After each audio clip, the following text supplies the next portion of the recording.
This is Steve Ridgel, and I've spent the last couple of videos talking about our upcoming move out to the ranch.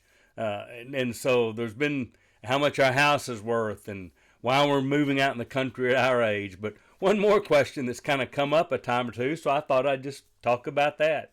Maybe it'll help you process some of your life stuff. The question is, why did you build a big barndominium for people whose kids are grown and grandkids are about grown, and why? So I'll tell you why we built a big barndominium. One of it's because my wife's never had a new house and she deserves it, and we want a little space. And so one of the big reasons we built a big barndominium is so we can have a nice bedroom, a big open living area, a nice kitchen. She can actually do stuff, but there's just two of us, so we could have probably been okay with a big kitchen, big bedroom, and two chairs. But we also have a couple of other things that the barndominium on our ranch is important to us. One of them is for family gatherings.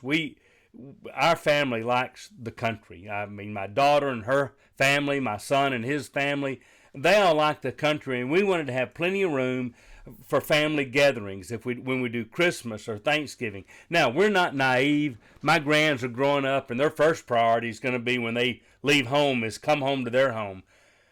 But we always think we'll be a little bit of a gathering place, and so that was important to us to have that for our family. And so that's one reason we built it big. We have a nice living spot for us with an office for me, a big open living area where people can gather, and a big kitchen so we can cook, big back porch that runs the length of the barndominium so we can visit and look out and see the field. But the other reason we built it, on one side of our house we have 4 little bedrooms. And with some baths, and it can be closed off when nobody's using it. But we did that for this reason.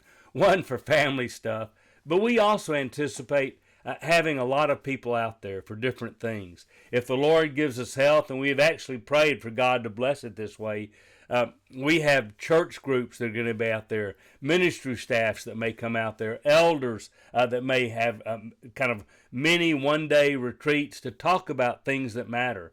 We've got some elders that have interest in coming out and spending a few hours over a lunch and out in God's nature to talk about helping shepherd their flock more based on my book, Wounds into Scars.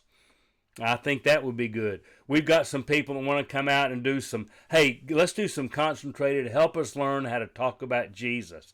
And so we may have some of that. And we want a space for people if they needed to spend the night or if they just needed a headquarter out of a room for the day. And we're going to do some of that. We've got some teaching, and we're going to share some books, and Marcia's going to cook, and we'll take people around to look at cows and deer and things that are good and fun and remind people of God. So that's the 3 reasons we asked God to bless us, and we built a big barndo, because we wanted it. We wanted it for our family, but we wanted it for other gatherings. So I'll keep you posted how that goes. But for right now, this is Steve Ridgel saying we're about to finish, and we'll be moving out there, and we intend to start using it for kingdom business.